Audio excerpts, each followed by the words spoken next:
So InVision, UserTesting, and Trello are some of the most popular tools in the PM toolkit. But have you ever imagined what it would be like to be a PM for PMs? We are some of the most opinionated people in the world. And as a PM, it would be easy to think that you know what is best for your users. In this panel, we will talk through those challenges and how these companies have embraced being opinionated about the product process while also being sure they are building something that works great for a broad collection of users. So before we get started, who here, a show of hands, has used either UserTesting, InVision, or Trello? Yay! Literally everybody. I'm not too That would be awkward otherwise. So a really great group of products and product leaders here. So to get things started, tell us about your strategy for building products that are used for building products. What's unique about it? Let's start with Billy. I think we really... Can you guys hear me? At InVision, we really believe as you're becoming more design-focused and as companies are embracing design and new product processes, it's not just about getting in a room with a fancy foosball table and throwing all the hipsters in there or anything.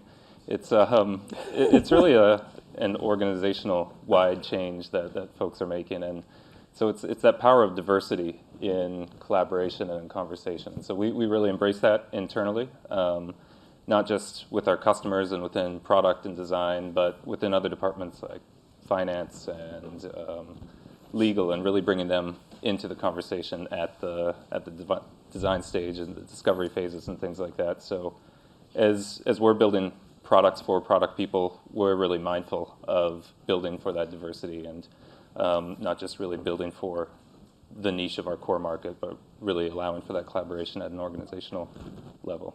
I think at the same time, it's easy to, as you are your core user, as most of us are in our products, it's really easy to think that the habits that your team uses and the process that you guys use is the same throughout a lot of companies at your scale and your size. And it's just, it's crazy how completely different everybody uses your product. And it's just, I think we're just continually reminding ourselves and making sure that we're really connected to our users and talking to folks that may use things in a completely different way. Sure. Hello? There we go. I'll try and project. People tell me I don't usually. So at Trello, it's at the most basic level, Trello is pretty much built for anyone or any group of people that are trying to collaborate on something. So whether that's your soccer team or your product team, design team, or your book club, it's really just for collaboration. What gets interesting there is we believe that as we're building for any kind of team, that there are these set of universal principles or universal things that any team really needs. And so at Trello, we try to adhere to a set of core principles as we're developing. So when we're thinking about the core product, it has to be universal, it has to be visual, tactile, it has to be collaborative, real-time, and these are the sorts of things that we think that any team really needs. When we think about a specific team, a design team or a product team that is in a particular function that might need a specific feature set or tool set, we currently enable that using power-ups, so you can integrate with a feature or a different product like InVision or UserTesting for that matter that your team needs at a specific time during that process. But overall, the idea is that it's universal. So if your product team has a particular process that they're using, you can use that at Trello. One of these principles, for instance, is that we try not to introduce any new nouns.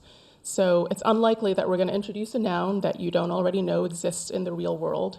And we intentionally don't name a specific thing. So if you look at a card, list, or board, we'll never tell you what a card or a list or a board should be named or what position on that board that list should be in, because that's something that can be kind of customized based on your particular workflow. So I'd echo what they're saying. At user testing, it all starts with, believe it or not, the user. So whether it's the customer, sometimes they're called guests. We're all humans. It's understanding that human interaction. That's the core of everything, whether it's designing for a product manager or for a marketer for us.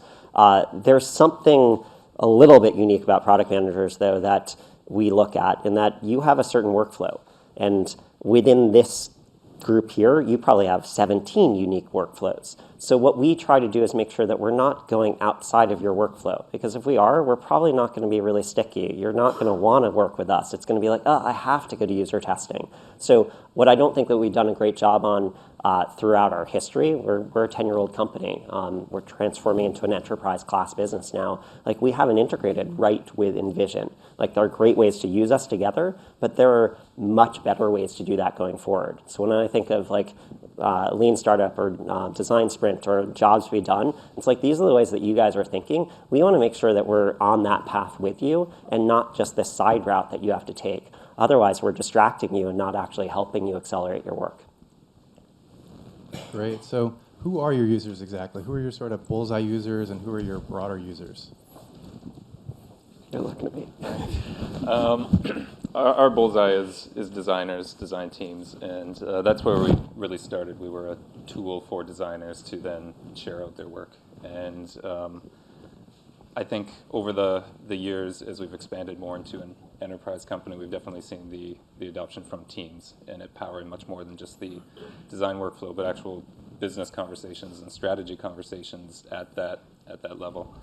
And so we definitely see that bullseye for our designers, and we know that we have to be really focusing and creating tools for that specific persona, because they're the ones that are inputting the content into our system.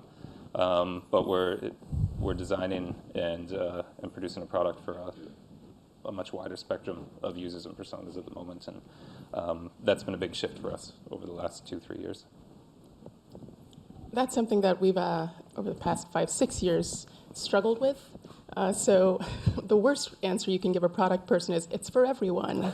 And sometimes Trello seems that way, because it could be for individuals managing their individual work and tasks. The majority of our users are teams that are collaborating on a specific project. And so, yeah, it can also be used in any context of any kind of team or any collaboration, which gets a little bit difficult. In terms of this, the bullseye, as you're saying, it would definitely be around teams that are optimizing for a degree of clarity. So when you think about a board, the most important thing there is that any individual on a team at any given time is actually seeing the exact same set of information. And so that kind of perspective is what most of our users and our teams are really kind of excited about. So we tend to focus on how do we make sure that any given time, any individual looking at this set of content has the same context, which is difficult to do. Yeah, I think similar to InVision, we had a very narrow focus when we started 10 years ago, and even up to like 6-7 years ago, it was like, hey, there's a UX researcher, there's a designer. They are our core, and they're able to use us for like $9 a study or something like that. So that's where we came from. So what's our challenge today is we are working with so many more product managers, marketing executives, just general executives of the company who want to put the customer at the center of everything they do. They want to get those human insights. So if I had to build a big bullseye, it's, hey, anyone who wants to understand their users better. But that should be everyone in a company. So therefore, I have the same challenge as probably both of you do. I'd say that most of our users are those user experience researchers or designers, and that's changing really, really quickly with you guys taking the lead, probably Q1 of next year, and more marketers as well. So our bullseye keeps on moving on us. It's really hard. It's really, really hard because 50+% of the requests come in, oh, can you change this? And it's like, oh, that's for a UX researcher, and we know we have so many of them, and we don't want to lose them, but how do we design for the future as well? So it's really, really difficult.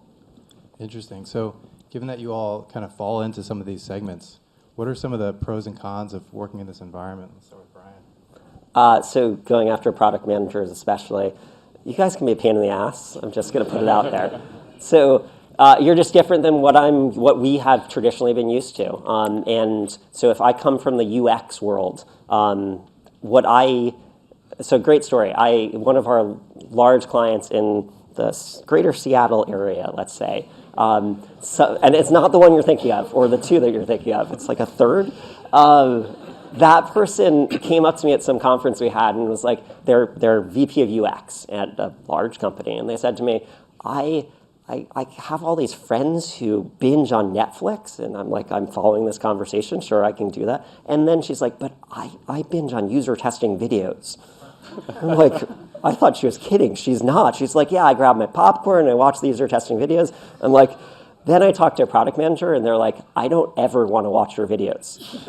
I'm like, that's our output. How can you say that? So there's like such great insight there. But working with product managers, it's like if I'm working with a product manager at Facebook or Amazon or Federal Bank of New York or Goldman Sachs, they have $1 billion plus P&L that they're worried about. They don't have time to watch 75 minutes of user videos. So it gets challenging for us. We need to build products for product managers, and that's a totally different type of product. So we need to start taking into consideration like sentiment analysis on the transcripts we have, or using more and more metrics-based questions, or using machine learning to actually pull out the clips for you automatically so that you don't, like, there should be a continuous listening post for your app or your site or your in-store experience, and we're just filtering up all these great ideas for you all the time, all these moments of frustration or delight.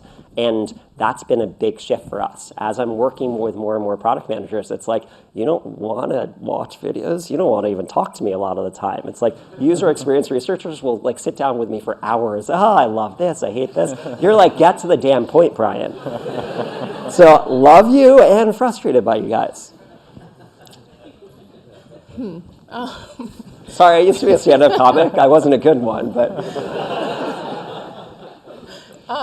It's similar. I mean, folks in product are just very, very opinionated. The slight difference from other users that write in is product folks also tend to think that they've already decided what the solution is. And so a lot of the feedback we get is very solution-oriented as opposed to, actually challenge or understanding pain points, which is funny because we spend so much of our time trying to not be solution-oriented and really understand the pain points. So it's funny that it always comes from, the solutions come from product people. What's interesting for us as we're thinking about that, though, is the principles that I mentioned earlier are they're really important to us. And so we'll often get an example. So for a long time, people wanted due dates in Trello. And so we added due dates. That made sense. But then there are complications around that, because what if you miss a due date and we keep leaving you this red bell that says it hasn't been done, but you have actually finished it? And so it's something that we had many solutions for, and we could have figured it out. We did a lot of user testing to see the ideal solution, and it just didn't work year after year. And it took us almost 3 years to realize that all we needed was a little checkbox next to the due date. And so when you've actually done it, you just click the checkbox, and all of a sudden everything works perfectly. But that, considering this notion that things have to be intuitive and simple, is something that we were really serious about. So we didn't make that change until we found something that we thought was intuitive and also in line with our vision for the product. On the team side, what's interesting for us when we get this feedback is if you think about product management or any team, the way that teams have worked in the past 10 years is really evolving. Like, things are changing. This idea of collaboration and transparency, everything in how our development process has also progressed over time. So it's really important to us that we don't necessarily put a specific process into our product, because we also have this idea that things are going to change, like how we do user testing or designing or team collaboration over the next 5 years is likely to change. So it's important to us that we're not dogmatic about how we approach any of these processes. So while right now we all have a fairly aligned view, or many of us, of how the product development process might go, we're really open to the fact that it's likely to change in a couple of years, and we need to kind of be attentive to how these things are changing. Yeah, I would definitely echo a lot of that in terms of a lot of our users come to us with pretty opinionated solutions. And I think earlier on, when you're kind of new to that, it's easy to kind of just fill your backlog with those solutions and start hammering through them. I think as your Trello board starts to fill up with all that feedback, you can start kind of picking out themes and really trying to look at it a bit more holistically.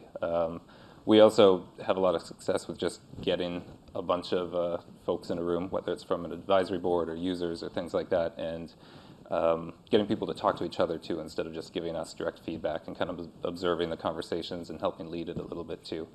On the plus side, it definitely helps kind of having a certain level of vocabulary and things like that in common with product people, product managers, designers. It makes user testing and kind of conversations that much easier. You could kind of just get right down to it instead of really trying to coach people into how a session's going to run and things like that. Interesting. So some good feedback, some challenging feedback. What have been some of the most surprising things you've learned about your users, either on your product or off? Really? Again, just as I was mentioning earlier, just mostly around the different ways people use the product and how it varies so drastically kind of between team to team. But then it is surprising at the same time when you start to notice certain patterns and behaviors that ultimately kind of equate to your successful user and somebody that is going to upgrade and kind of hit that pay track. So with very diverse workflows, there's a lot of commonalities that kind of all align to our successful user. I think one is just how open Trello users are to talking about how they work. So just being able to reach out to someone and sit down and they'll walk you through their board, whether it's the board that they're sharing with their husband or their wife or the board for their kids' soccer team. There's like a lot of, it's really personal. And so people are often open to kind of sharing what it means to them. And that's been a really great way for us to understand not only how people are using the product, but all of these use cases that we might not have considered.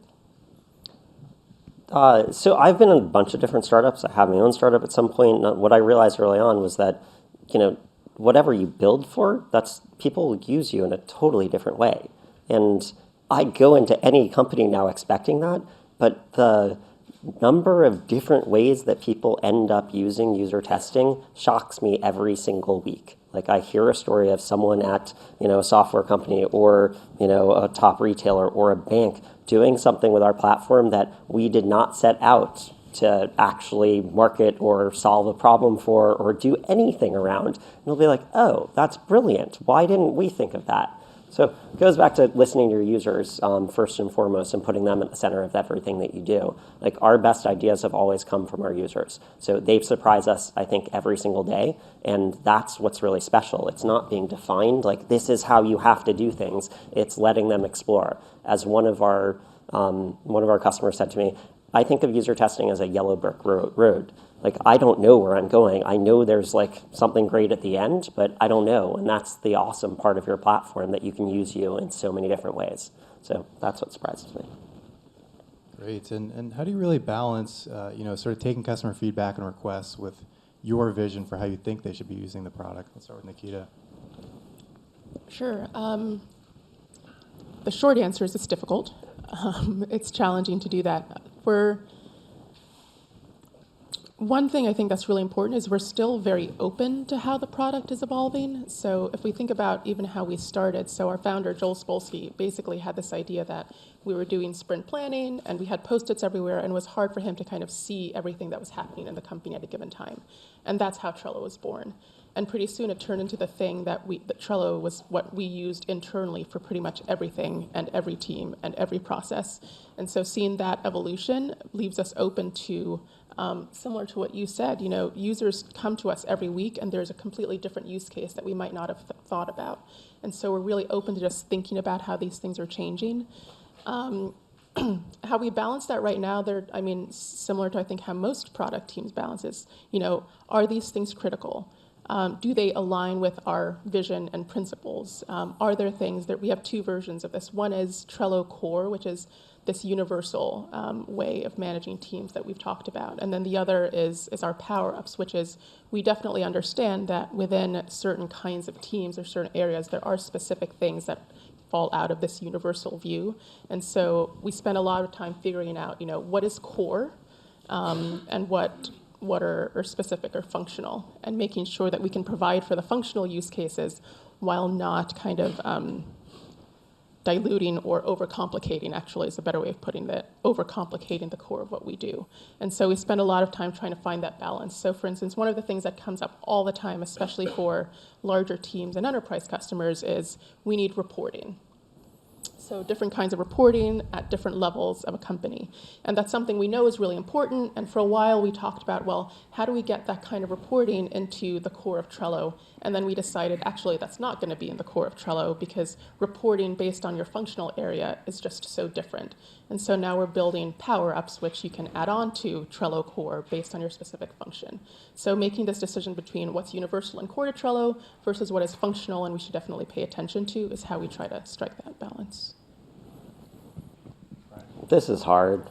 It's just really hard. So the one thing I think that we've done really well at user testing as of this year, maybe late last year, so over last year, we come up with themes which are aligned with our guiding star. We know what we want to be, or we have very strong opinions of where we want to go and what we want to be in, let's say, 3 years. And we've broken that down into a couple different themes. So, for instance, it might be something about, quick access to insights. That might be a theme. So we're looking at every request that comes in with a lens of one of those themes and seeing, does it actually advance that theme or not? If it's not fitting into one of those core areas, should we really be working on it at all? But I complicate things because I'm not just representing marketing often. I'm the go-to market team. You guys usually hate me. And that, I'm looking at sales and CS and talking to our customers every day from that point of view. Hey, we have revenue targets to hit, and this is the roadmap that we put out there. Here's the agreed upon deadlines, which we sort of had.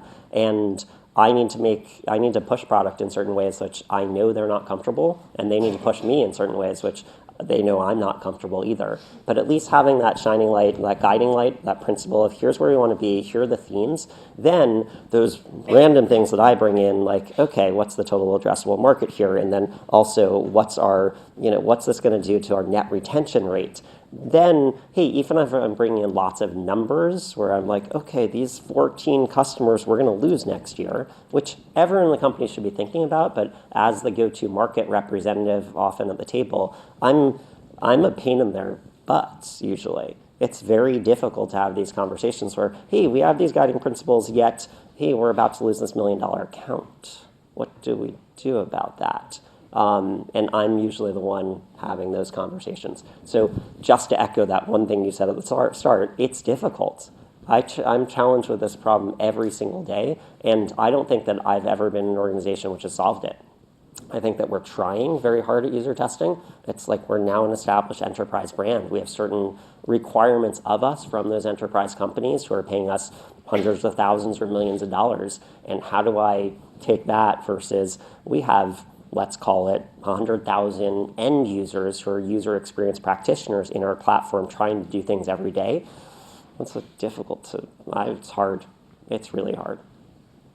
Yeah, definitely. And I think it just gets harder as your team grows and scales as well. It was when we were a single product team of a few developers, a designer, and a product manager. It's a lot of what we were doing was driven based on gut and our own intuition. And as we've scaled up the company, we have 15 different product teams that are now kind of working like this too. You definitely need that guiding light and those themes. But we also try to take customer feedback, and instead of just taking that at face value, form themes out of that feedback too. Even if they don't fit into our themes for the year, our goals for the year, maybe it'll help pivot one of those goals. Maybe it's something that we're going to be hitting in upcoming quarters. But trying to look at everything kind of at that theme level before we just dive down into shipping a solution or working on something.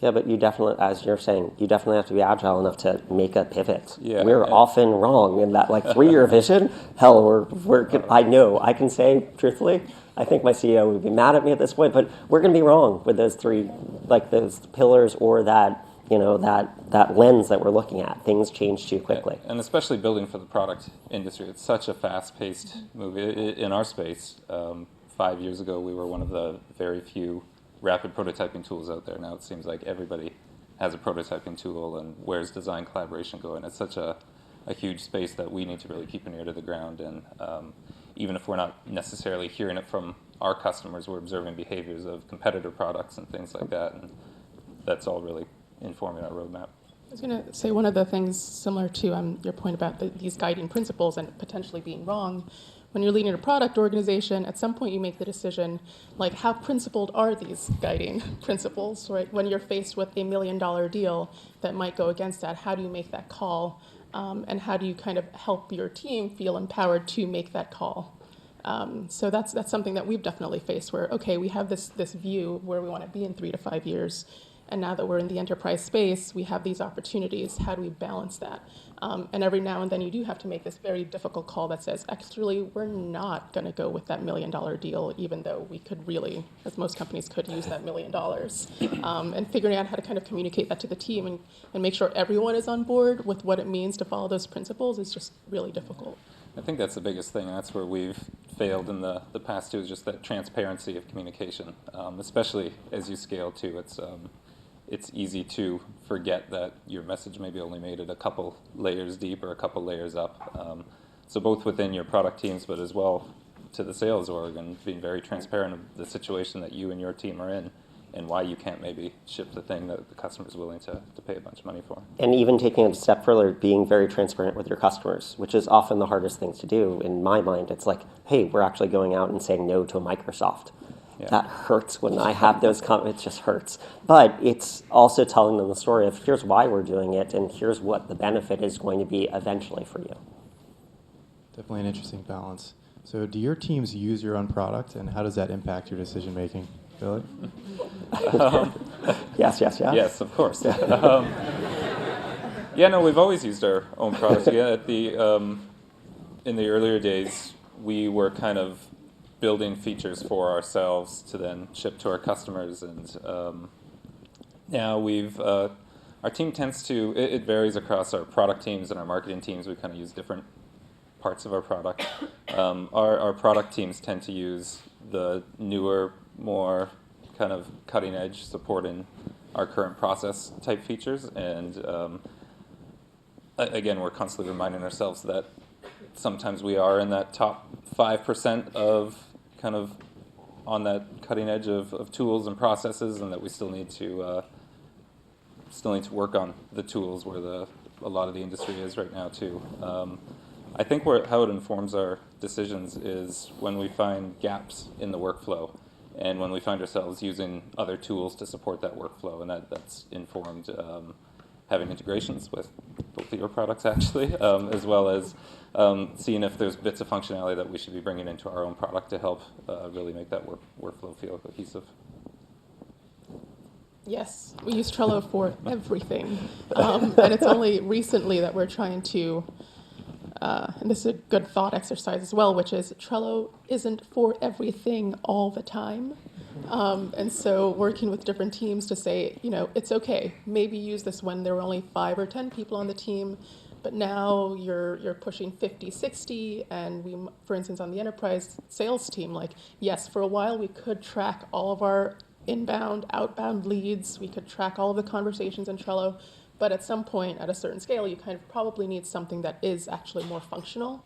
So you have to make that transition. In terms of ways that it's helpful, it means that it's rare, especially with product and designers and engineers, that there is a use case or is a pain point in the product that we actually don't know about, because we bump into it pretty much every other day. So the tricky part there is understanding that now we're pushing 120 folks. The pain points for an organization of 120 is very different from a Bloomberg or a Microsoft of thousands or tens of thousands. And so thinking about how to solve for different use cases that might have different pain points using the product is just a good exercise for us. In terms of how it's informed how we built, at the very beginning, we were really building for ourselves and for, in quotations, other teams like ours. And so in some ways that was great because we got a lot of product folks and designers and engineers and smaller teams. But as we've grown, we've realized that we've had to expand our scope or how we look at use cases. Yes. So, of course, we use all you guys and we use our product. One thing that's, I think, unique, which we did this past year, was we created a product insights group. So it sits right next to product design engineering to better inform our decisions. So that clearly starts for us a lot of the time with user testing. It could also go to Sketch. It could go to InVision. It could go to SurveyMonkey or an enterprise solution like Qualtrics. And it's bringing all of these different points of view together in a single lens, using that word again. It's really, the idea is that, yeah, we actually can get tons of great human insights out of user testing, and we love to do that every single minute. It's not even every single day. We are using our product all the time within product engineering, design, marketing, our own research team. But this product insights group will go 13 steps further. So they'll have those one-on-one interviews. They'll mix that with focus groups. They'll mix that with anything and everything that you can think of. We're trying to just get at the core of what those users are thinking and wanting and needing. So we definitely eat our own dog food every single day, but it's more than that. You can't just be your own products. It has to be everyone else's as well, because we're not the be-all, end-all, as much as I'd like to think so sometimes.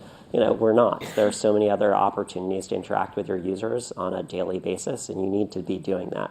So we love our own product, and I'd say that other teams are now using us more. So I had marketing. Our marketing team is testing out more and more on messaging, positioning, which is a cool new thing. And that wouldn't have happened organically, except a lot of our customers started doing that. They're testing TV ads and billboard ads, and it's like, wait, what are you doing with us? And they're like, oh, maybe we should do that also. We've always done it in terms of like, hey, here's an A/B testing tool like Adobe Target or Optimizely. Let's test those properly through user testing as well. But it's kind of exciting to see there are so many different platforms out there for product managers and others to use. It can't just be our single point of view. Great. So I think we have time for a couple questions. Any questions for the panel? My first question is ostensibly a simple one, which is how do each of your organizations define a success of your product? But the real follow-on question to that is that as product people, we are schizophrenic. We are building to solve particular pain points. But often the pain points that we're solving and the people that we're solving for are not the people writing the checks. How do we get these two things together? Do we put things into the product that lead to the people writing the checks? How do your organizations negotiate that schizophrenia?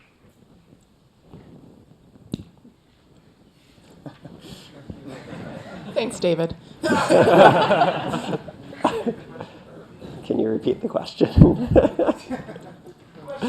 How do you, I think No, I for got us. it. So, Yeah, so the audience can hear. okay, so how do you define success? And how do you make a call when often the user that you're actually building your product for is not the person that signs the check?